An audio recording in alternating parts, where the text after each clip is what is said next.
హనుమత్ ప్రదక్షిణం చేసేటప్పుడు చెప్పవలసిన శ్లోకం ఏమిటో పరాశర సంహిత చెప్పింది.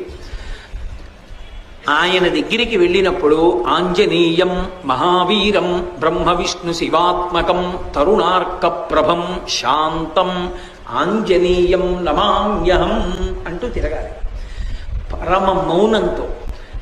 ఆ శ్లోకం ఒక్కటి చదువుకుంటూ గర్భిణి స్త్రీ ఎలా తిరుగుతుందో అలా తిరగాలి. కనీసంలో కనీసం హనుమ జయంతి నాడు 3 మాటలు తిరగాలి. కనీస ధర్మం 3 మాటలు తిరగాలి. 3 మాటలు తిరిగేటప్పుడు ప్రతిసారి తిరిగి వచ్చి ఒక చోట ఆగి శ్లోకం చెప్పి మళ్ళీ తిరగాలి ప్రదక్షిణంగా. అలా 3 మాటలు తిరిగితే, అందుకే నేను మీతో పరమ సత్యం చెప్తున్నానని జ్ఞాపకం పెట్టుకోండి. ఎంత ఉద్వేగభరితమైన పరిస్థితుల్లో, ఎంత కష్టంలో ఉండనివ్వండి, హనుమత్ ప్రదక్షిణాలు చేస్తే మనస్సుకి శాంతి కలుగుతుంది.